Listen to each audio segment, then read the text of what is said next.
You're fed up with the 9 to 5. You've been working hard for years and you're just not seeing the results you want. You want to break free from the traditional career but don't know how. Business Breaks is here to help.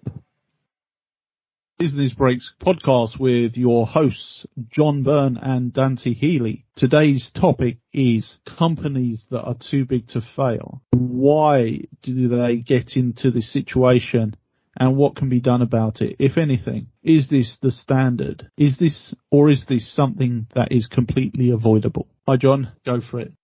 Well, I suppose, are companies genuinely too big to fail, or do they just think they are? Some of the examples, when we were thinking about this and we brought them up, with some of the examples that we came up with are companies that actually failed. They probably thought they were too big to fail at the time, but yeah, becoming complacent, when they're successful or that, or just being afraid to disrupt their own industry. Typical examples, the two obvious ones being Polaroid and Kodak, who between them basically invented digital photography, but had too much investment in film that they didn't want to disrupt that, and they were afraid to disrupt it. And then eventually others came along, caught up with them on the digital photography part, and they did the disruption. And, I suppose it's timing as well. They didn't want to disrupt their own cash cow, but they took too long to disrupt it. Somebody was always going to disrupt it, and it should have been them, since they were the first ones with the technology, but they held on too long and got replaced. They weren't too big to fail in the end. Indeed. And in terms of that decision, when we talk about these large organizations, it's not just one consciousness or one entity that's making a decision, or even one individual, even though there may have been some powerful CEOs at the top who are ultimately accountable for those choices that were made. But it seems to me that it's a collective agreement within an organization where you have a culture, you have a way of operating within that culture, and those groups have agreed norms of behavior that cover not just communication but decision making, and therefore those ideas are either validated or they're contested ultimately to get to an agreement. So maybe there were people within the organization, which we'll never know about, who probably championed, like say, digital photography, but were either silenced or ignored, and maybe some of those people went on to work for competitors or set up for themselves in order to realize their vision, either to be proved right or just simply because they knew it was the right thing and they stood by their convictions. Yeah, so the other, the classic Nokia example, they were the ruling mobile phone manufacturer, and they simply refused to react when the iPhone came out. It wasn't the iPhone that did them out of business. It wasn't that they didn't react to the phone itself. It was the idea of smartphones that they were insistent on. No, smartphones are a niche market. Feature phones are the way to go. And they completely ignored the market. They ignored the fact that Android came on stream and everybody was making smartphones using Androids, and only then did they start trying to develop their own. It was a Symbian OS, but they were too late. The market had disappeared from them and they went bust. They're gone now. Well, they didn't go bust. They were bought by Microsoft and then spun off again. But the Nokia that exists now is not the Nokia that existed then. For all intents and purposes, that Nokia is gone. A classic too big to fail company, which failed because, with them, they weren't worried about killing off an existing product. They just didn't see a need to develop it any further. They thought that existing product that they had was enough. Kind of hard to actually understand that one. At least with the Polaroid and Kodak, you can kind of understand if they went into full on into the digital photography, they'd kill off their film business, which was their big cash cow. So they didn't want that. Where you can't really understand, why did Nokia not go full into the smartphones? The signals were there, and they wouldn't have been killing off their existing business. It would have been, even if they were proven right that feature phones still had a future, they'd have been just doing feature phones and smartphones together. They weren't replacing one with the other. They were keeping, they've been keeping both going. So some of these companies are not too big to fail, no matter how big they are. And Nokia was, in Finland, it was probably almost a national business, it was Finland Inc. type of thing. It was so big there. And now they said, I don't think you'd even class what it is now as the same company. Yeah. But was it ever the same company when it originated? Because I remember, funny story, I actually looked up Nokia a few years ago when I was having a meal in central London with my wife, and there was a lovely couple, much older than us, sitting next to us on an adjacent table. And yeah, the guy happened to be a retiree, but he was very senior in Nokia. Originally, Nokia actually started out as a paper mill back in the 1800s.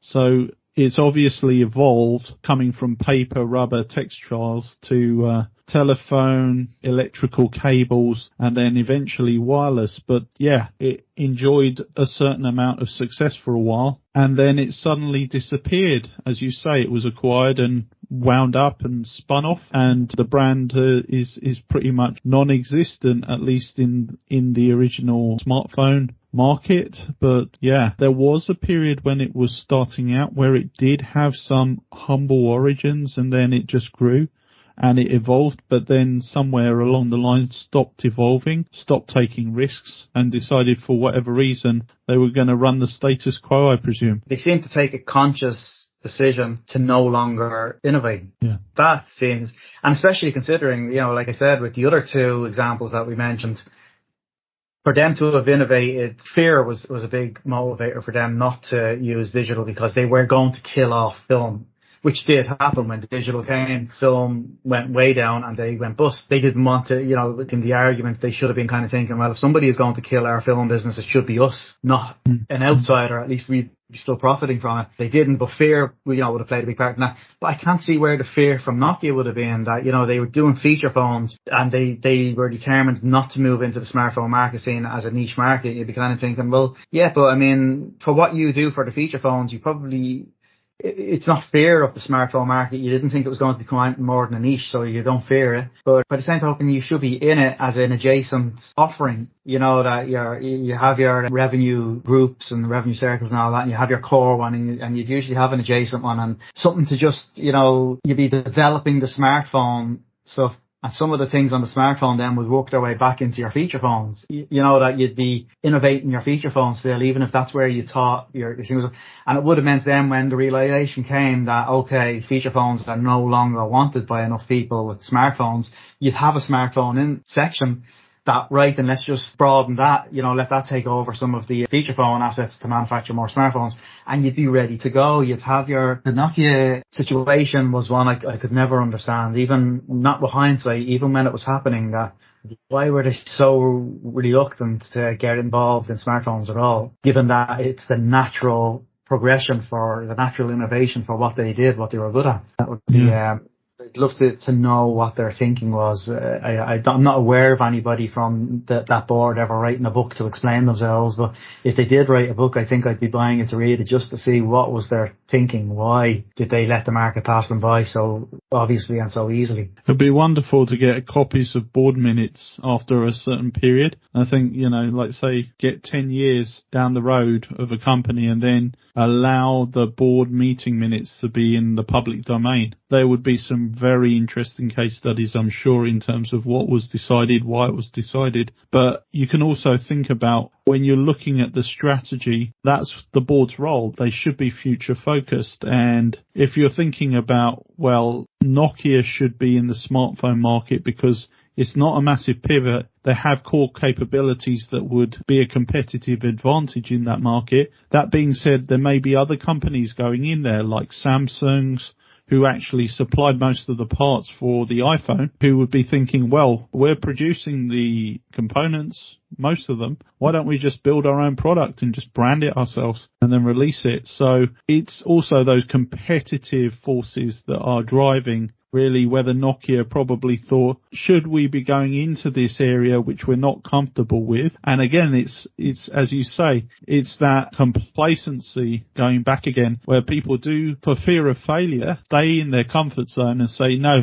we'll stick to what we're good at, we'll stick to what we know, and we'll forget about the fact that the market is changing and likelihood is that we'll probably be no longer relevant.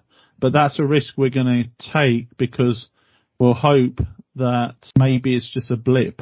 Maybe it's just the fad.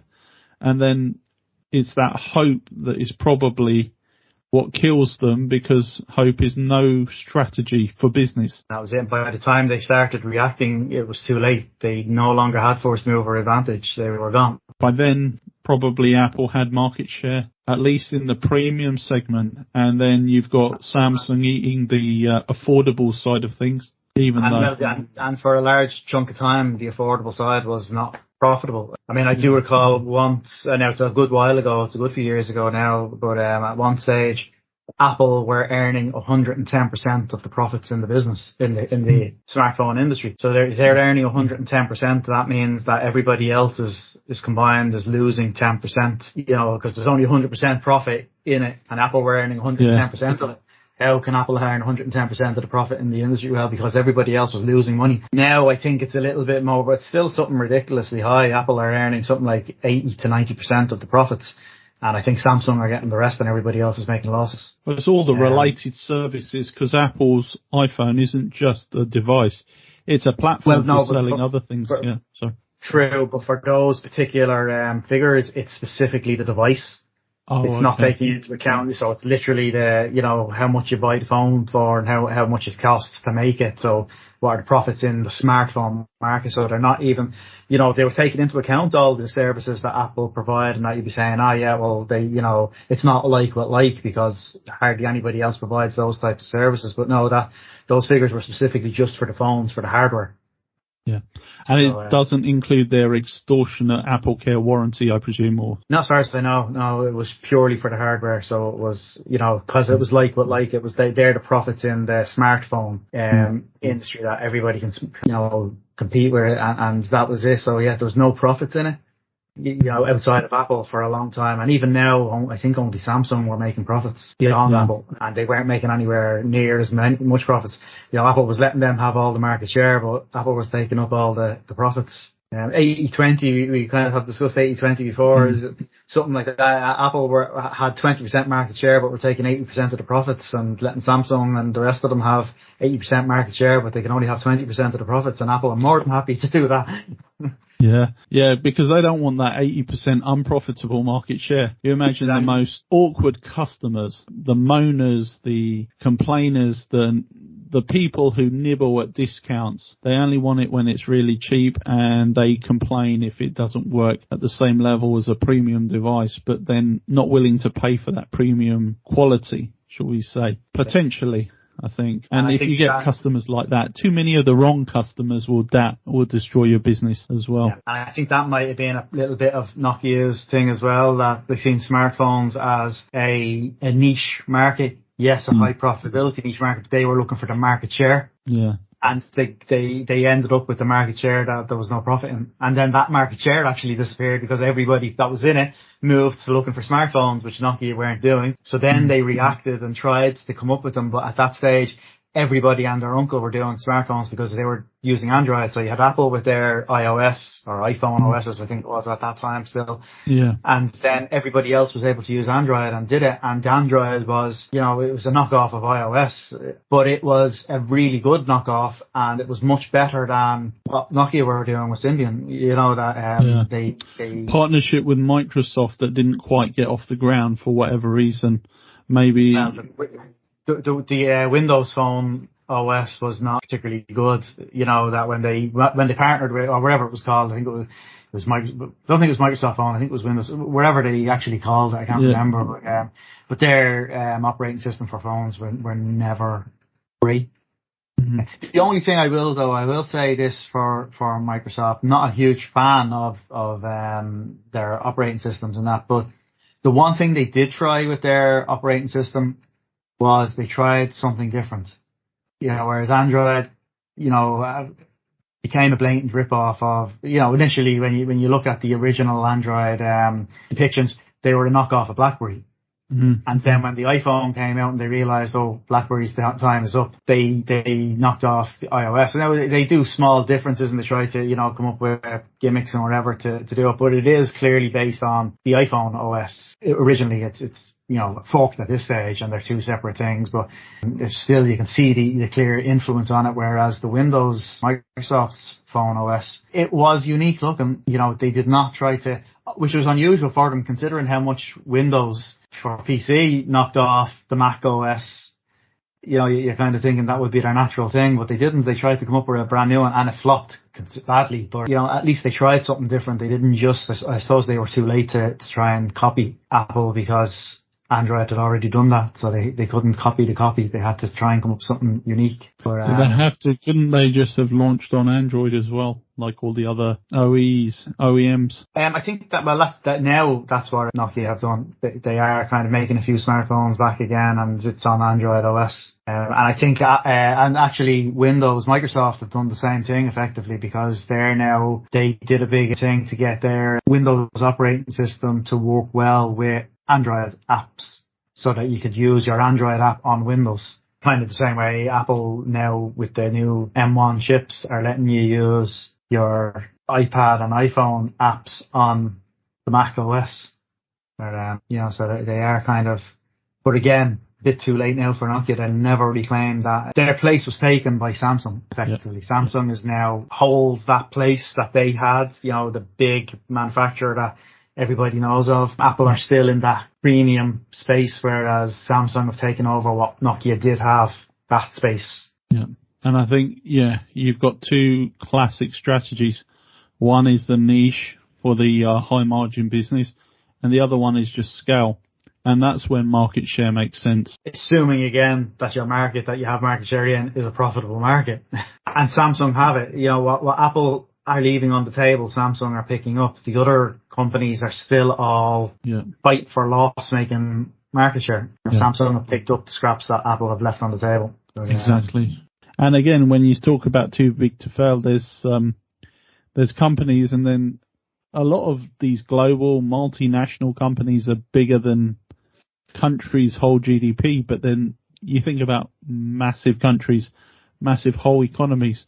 Are they potentially too big to fail, or could they be severely impacted? I guess this is the thing with the credit crunch, etc., looming. And if people eventually say, I'm fed up with having to work only to pay taxes and not get enough money, tell you what, government, you can pay for me for a while.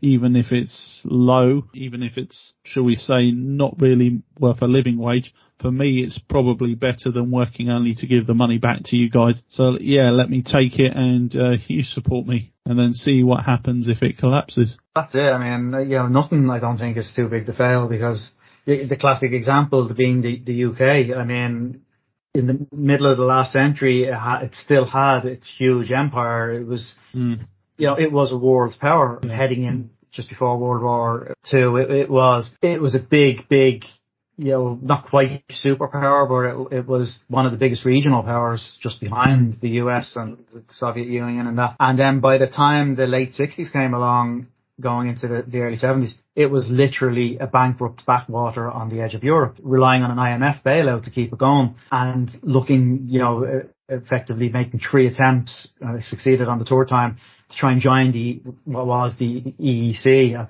that stage, the EU, to do it. When you look back, I mean, that happened in the space of 50 years. One of the world's powers, huge empire, huge, world power, very powerful country, within 50 years had become it failed. Basically, it had become a failed economically speaking, had become a failed state. So if something could happen like that for a country that size at that time, relatively speaking, it was. Is there anybody safe? I mean, is the US safe? Is the US too big to fail? If the UK could fail at that time, then anybody could fail, really, can't they? This podcast shares experiences and insights gained from business, IT and digital finance, dedicated to helping listeners think differently about their career aspirations.